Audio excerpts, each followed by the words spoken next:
Hey, I'd like to welcome you to another episode of the Mission Matters Business Podcast, your source for all things business. My name is Adam Torres. You can follow me on Instagram at @AskAdamTorres to keep up with my book releases, book tour schedule, signings, all that other good stuff. Always love to connect with you there. And as always, if you'd like to apply to become a co-author of one of my upcoming books, just head on over to the website, missionmatters.com, and click on Become an Author to apply. All right, so today I have Richard Haasnoot on the line, and he's founder and CEO over at Innovate to Grow Experts and also host at Innovation Best Practices Podcast. Richard, welcome to the show. Great to be here because I deeply believe in what you are doing because mission really does matter. Oh, man, Richard, and it's great to have a fellow podcaster on the line. I want to get into your podcast, and we're going to talk about that because I love sharing great podcasts with my audience. But before we get into that, and also today's topic, which we're going to talk about the key to consistently doubling innovation success rates, which a lot of business owners, entrepreneurs, and executives listening, and this is going to be a hot topic for them. But first, I want to get into Innovation to Grow Experts. Tell us a little bit more about your company, please. Yeah, I started the company a few decades ago after many years of doing innovation at large companies like Procter & Gamble and Gallo. And I did it because I knew that the failure rate with innovation was extraordinarily high for companies. And namely, in the last 55 years, the failure rate has been between 75 and 80% of all innovations fail. Conversely, 20 to 25% are successful. And if you're a personal inventor, unfortunately, the failure rate is 98% or more.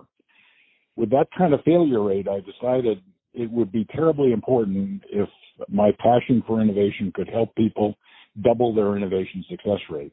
And fortunately, the research on the main cause for the failure rate is exceptionally clear. Innovations are not better enough than the competition that they need to get people to switch from. And if they're not better enough, then the failure rate is extraordinarily high. And you can double your innovation success rate from the 25 to 20% that I mentioned earlier to 50% plus if your innovation is dramatically better than your competition. If you don't set the bar there, you're going to have very high chances for failure. And what I further learned was that achieving dramatically better innovations is extraordinarily difficult. And ultimately, over the years, we developed, in coordination with a number of very talented people, the 8 most proven innovation best practices, which, working together, have a long history of helping people double their innovation success rate. I'll mention only 3 of the 8 just to give your listeners a flavor of what this is all about. To achieve dramatically better, you need to develop multiple types of innovation. And Larry Keeley of the Doblin Group many years ago developed the 10 types of innovation, proven in research that the more types of innovation you use, the greater your chances for success. And for example, the iPhone used 5 types of innovation, and the Model T, going way back, also used 5 types of innovation. Those 5 types of innovation individually are good, but they add up to being dramatically better. Second, if you want to be successful with innovation, you need an awful lot of high-quality ideas. And we use quantum idea generation 2.0 that's been proven in 2 Oklahoma State University studies, but more importantly in the real world, to generate more than 12 times the ideas that you get from brainstorming, and a quality of ideas that you will never get from brainstorming. And the third type of innovation best practice that I'll mention is if you want to know your chances for success, then you need to use the best practice called Merwin technology that very accurately predicts the chances for success for any innovation that you have in any type of business with any type of B2B, B2C, or any category. So if you use those 8 most proven innovation best practices, you have a great opportunity to consistently double your innovation success rate. And we've got some experience in the real world with this. Our team has led more innovation projects, front-end innovation projects, I should be clear, which is where the inventing happens. We've led more innovation projects than any other team in America, and we're the only company using the 8 most proven innovation best practices. So that gives your listeners a very quick overview of if you want to double your innovation success rate, you have to use best practices, and it helps you if you have a team on your side that's led more innovation sessions than any other team in America. I hope that helps your listeners. Richard, where do you find that? And because I get what you're saying, and I know this isn't going to be the same for every business or founder or people you work with. I get that, but I do know that as long as you've been doing this, as many decades as you've been doing this, I should say, that certain themes tend to arise. Where do you find that a lot of people kind of catch themselves, like get tripped up on this process of trying to create something truly unique and innovative? That's a great question, and I want your listeners to kind of really pay attention to the question that you just asked, because there's so many challenges. Sometimes innovators are not trying to develop an innovative solution that solves the problem that anybody's really interested in. So no surprise when you launch the innovation, they go, I don't have that problem, so I won't buy it. But more frequently, people are trying to solve a problem or optimize an opportunity, and they stop in their innovation effort by saying, well, this is different and better than what the competition is doing. And it may or may not be, but let's for the moment assume that it is. But if you're a user of any type of product and you see a new innovative product that's come onto the marketplace, you just need to reflect on your own experience. And I use toothpaste for example for people. What would it take for me, Richard, to switch from Crest toothpaste to Colgate? It would take an extraordinary amount of Colgate being better than Crest. And I've got the research to prove that. Mm-hmm. So that's how we get to, you need to set the bar if you want to double your innovation success rate at developing multiple types of innovation that add up to being dramatically better. People stop with one innovation when they really have the opportunity to use 9 other types of innovation that together can make it dramatically better.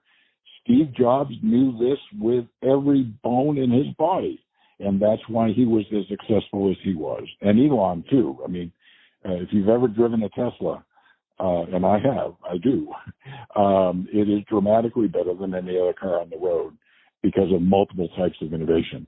So good question. First of all, make sure you're solving a problem. Second of all, that you're solving it in a way that's dramatically better than other people are doing it today. Can you talk a little bit about managing expectations? Because some companies, and there's some big companies listening right now, enterprise level. Then there's also your startup founders right now that maybe aren't funded, and they may be solopreneurs. And I know on this whole spectrum of people, there's going to be different expectations that need to be managed. But can you just talk about what that means to you in general? Yeah, expectations are important, and they really go back to what I've been pounding the drum on here is if you set the bar at achieving dramatically better, then you have a chance of getting there. I will tell you that over the decades that we've been doing this, Adam, we have been hired by major Fortune 500 and 100 companies to develop a specific innovation to a problem they're trying to solve, and that's where it starts and where it ends. Their expectations are so low. Yeah.